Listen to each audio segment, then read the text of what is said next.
Have you ever been watching TV, maybe Hulu, Netflix, you're really enjoying the show, inching on the edge of your seat for that next bit, and then bam, a random ad hits you?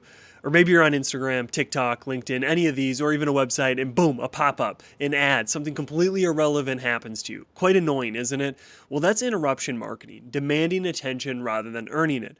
Now picture this. Instead, you go to your local coffee shop, your barista greets you by name, knows what coffee you want, and asks you how your week was going. Based off a little bit of dialogue, they can quickly suggest, hey, maybe you should have an extra shot of espresso. No pressure, no pushy sales tactics, just helpful, relevant, and personal. That's a core idea of permission marketing, a book Seth Godin wrote in 1999. Instead of forcing your way into people's attention, you earn it over time by being valuable, consistent, and trusted. But here's the question. This book is 25 years old. It was written well before social media and before most of the ways in which we market today. But does it still hold up? Is there anything relevant in the book? And that's what this episode is about. I thought a great place to start with this podcast would be is just a really high-level overview of the book, Permission Marketing by Seth Godin. This book introduces the idea that marketing should be anticipated, personal, and relevant, gaining permission rather than interrupting people. Instead of blasting ads to the masses, Seth suggests building a relationship with your audience over time. I know it doesn't sound too revolutionary today, but in 1999, that would have been very revolutionary. In the book outlines how marketers can earn trust, deliver consistent value, and use permission, consent, to create long-term customer relationships. In the rest of this episode, I'm going to cover some caveats, those things that haven't aged well, 5 insights that are still useful today, and then 3 questions you can ask to get the most from these insights. The first caveat is that this book was written in 1999. A lot has changed. Digital marketing was still in its infancy. I was only 4 years old. There's no social media, no pragmatic ads. None of that was there. So this book is written in that context. Like the Bible, you have to be aware of that so then we can take things from it rather than taking things and trying to make it say what we want it to say. So many examples and case studies in the book are outdated, more of a history lesson than more actionable advice. So while I skipped those, you could read those, but I just found that they were really, really hard to put into today's time. So while the core principles remain timeless, we do have to adapt them slightly for 2025 and beyond. The second caveat is he shares 5 levels of permission, the 5 levels of permission framework. I just feel that it's dated and it's not very useful. I believe this was Godin's attempt to try to create a category around permission marketing. So you have to have guardrails. You have to have identifiers of, hey, this is what permission marketers do. So while it was a great attempt at trying to create that, I think today the whole 5 levels of permission is useless and really probably should skip it. Another caveat is that the book underestimates the role of platforms in permission marketing. Clearly, again, in 1999, we didn't have Facebook. We didn't have all of these platforms that kind of act as an intermediary or a gatekeeper. Because truly, even on any of the social media, you don't control how many of your followers see your post. And even in email, Gmail can filter and all of that. So earning permission is critical, but the platforms that we play on do influence how well you can use it and kind of how you apply some of the lessons from the book. And then finally, the fourth caveat, the book doesn't account for the scale and speed of modern digital marketing. Obviously, in 1999, building an audience could take years. Hand-raising, slow trust building, all of that. But today with viral content, AI, just wanted to add that word in there, it just happens so much quicker. Someone could post a viral video and they can gain 10,000 email signups overnight. While I still believe that building an audience, creating trust with them does take time, I don't think Seth truly understood how fast that can be in today's time where modern digital marketing is. So permission marketing still works, but the speed of execution has changed dramatically, making how you apply some of these principles different or the expectation from these insights. And then finally, number 5, I know I said finally in the last one, but number 5, the cost of attention has skyrocketed since 1999. Back in 1999, it was relatively cheap to whether get people's emails or all of that, but now with emails inboxes being flooded, ads, it's way harder to gain that attention. You have to pay more for it because everybody's fighting for it. So while the costs are rising for attention, it's still super important to gain the permission, even if it's harder to get, because you need that to stand out and always have that direct communication with your audience. So while permission could cost more to get today, it's still worthy. It's still something you should pursue, even though attention is a higher cost than it was in 1999. Now, let's discuss the 5 insights from the book, which are all things you can apply to your marketing, and wait till the end for the 3 questions to really make it more practical on how you can take these away and implement them. Insight number 1 is there's 2 types of marketing or marketers. Seth proposes there's interruption marketing and permission marketing. Interruption marketing is pretty obvious. It's traditional ads, cold outreach, pop-ups. It's grabbing attention without consent. And then permission marketing, as he defines, is anticipated, personal, and relevant interactions that people welcome. They look forward to it. How much marketing today do we look forward to? Not much. Seth describes permission and marketing as dating your customers, which I don't think does too well in today's time. I think you get canceled for that, but I think the steps of how to date your customer are still relevant today.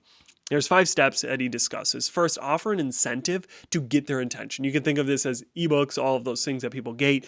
Use that attention that you've gained to educate them over time, email sequence, social media content, different ways that you can do that, and then reinforce the incentive to keep the engagement going. Number 4, offer more incentives to keep deepening the relationship. And then 5, leverage the permission to drive long-term success.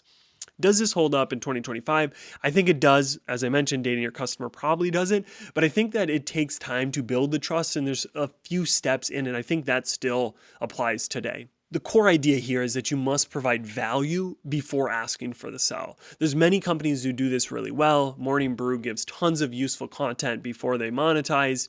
Notion, their freemium model, deep education creates loyal users, which then eventually pay.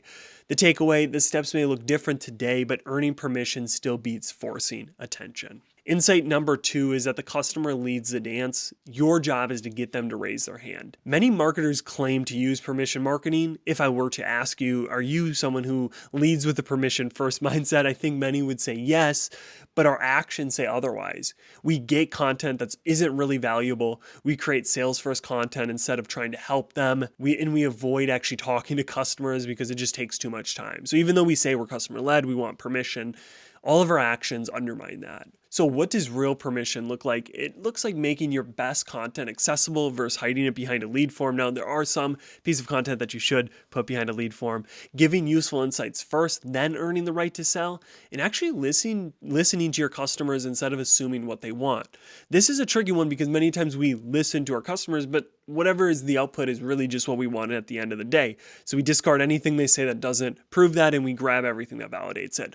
The best marketers truly listen to their customer and change the product, the offering, the messaging to the market versus trying to force the market to change to you. An example of this is actually from Gary Vaynerchuk's book, Jab, Jab, Right Hook. He talks about give, then ask for value. So free content on social, free ebooks, all that, and then ask once you have their emails for the sale.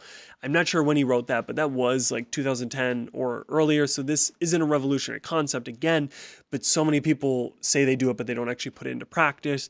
And then another example would be obviously Notion, which I talked about, but Duolingo, they really give you a lot of free content, whether on their app or just on social. And then when it feels natural, you can upgrade. The core takeaway here is don't push, attract with your marketing. If you're truly offering value to people, they will raise their hand when they're ready. You don't need to force them to raise their hand.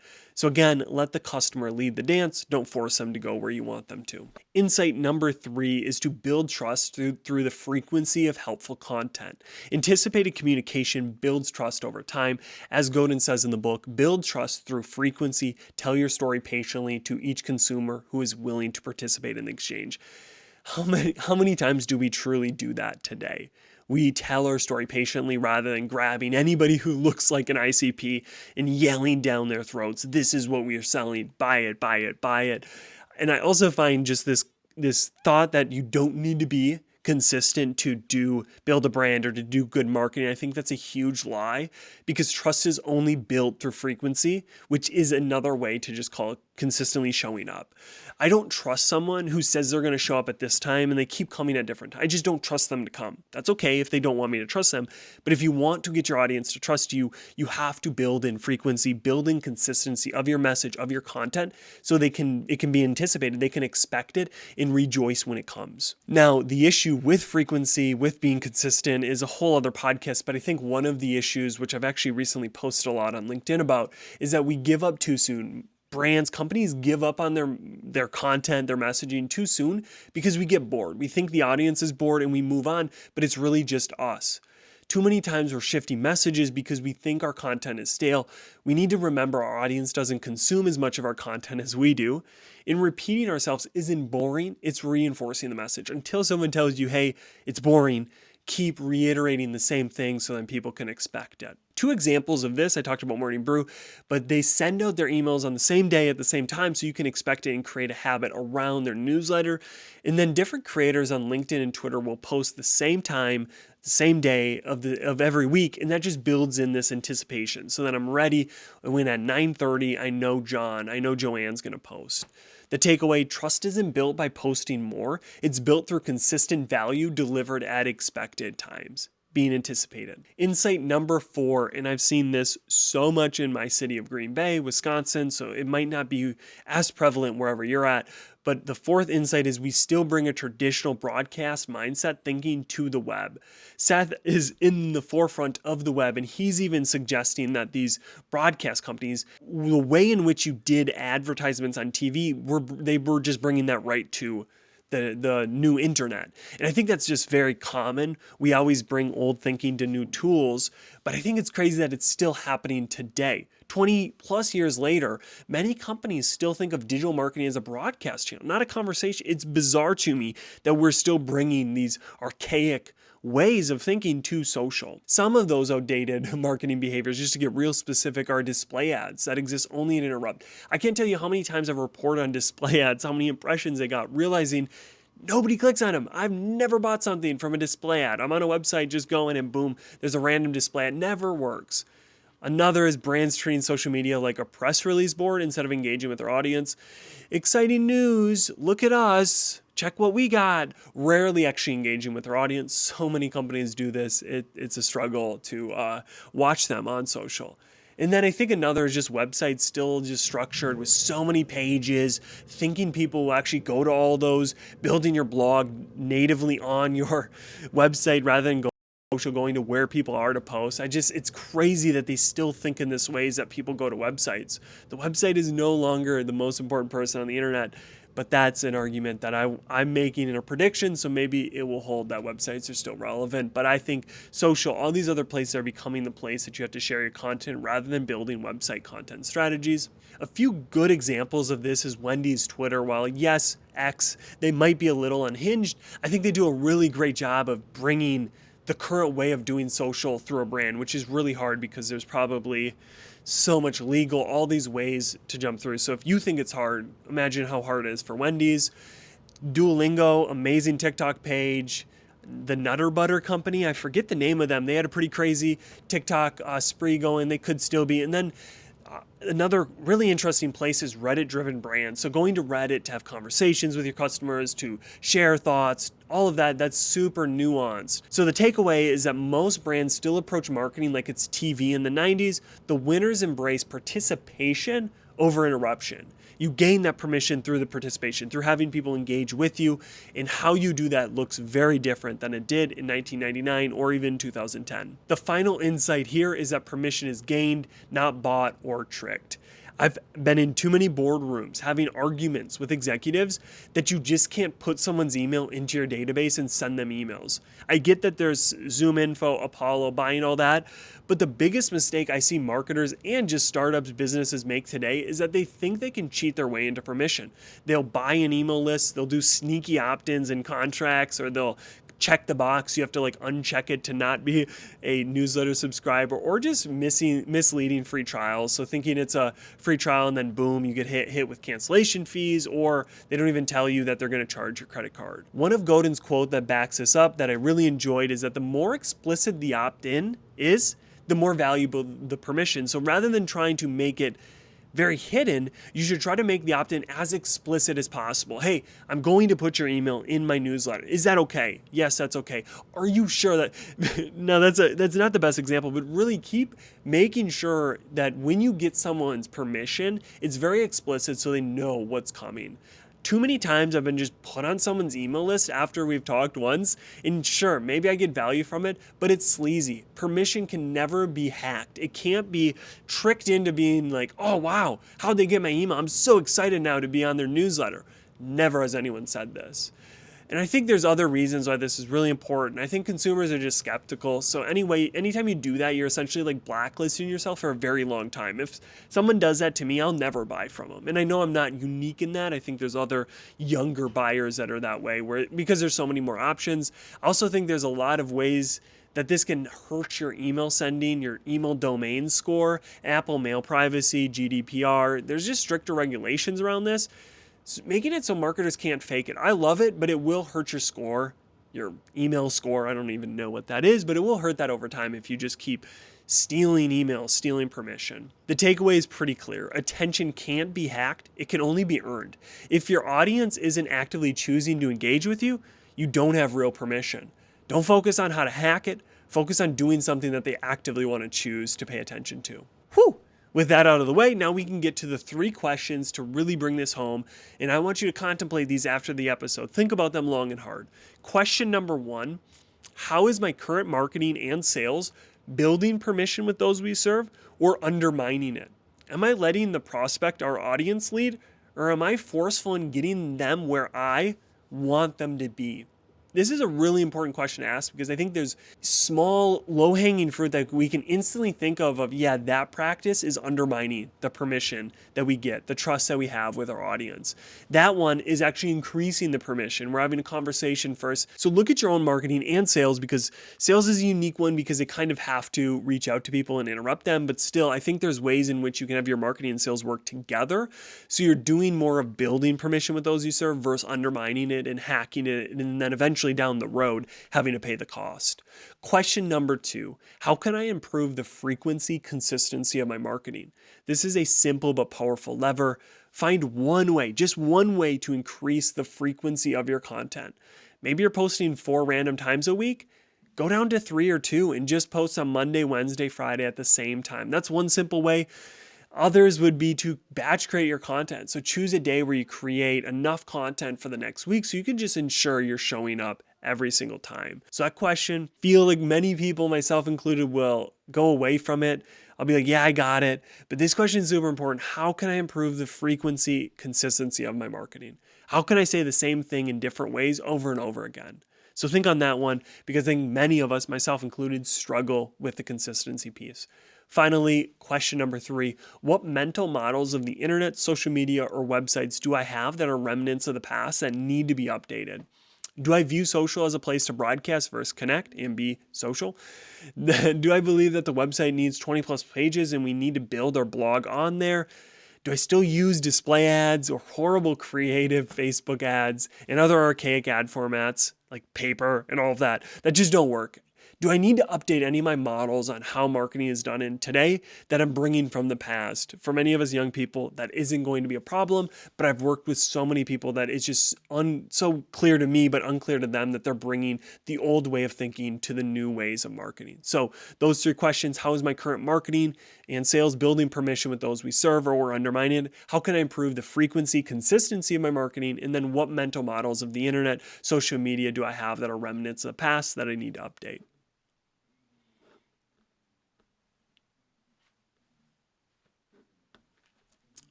So that's Permission Marketing, a book written in 1999 that I believe still has some gems for marketers in 2025.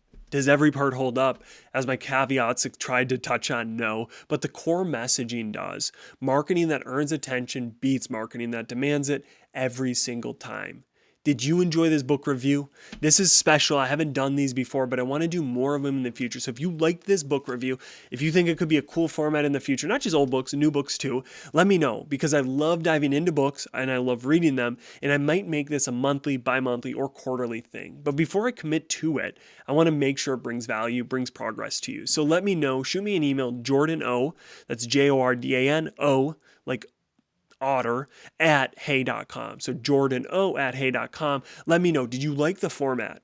Would you want more book reviews, more book breakdowns? And what could I do to make this even better? Seriously, I'm all ears. Bonus points if your feedback is a little brutally honest and constructive, because I think I really want to just keep improving this entire show. And I thought the book review is an interesting way that I can share things that I'm reading and break it down into a way that's accessible and useful for you. But if it's not, let me know because I'll go right back to the other content formats and continually bring you value. So that's it for today's episode. Thank you for listening. Thank you for being here. And I hope you come back for another episode next week. What one idea or topic of conversation stood out to you today? Write it down, share it with a friend, post on social. The main thing is take action. That's how we go from theory to mastery. We need to practice. We need to put it into practice. Thank you for listening and being here, and I hope you tune in next week.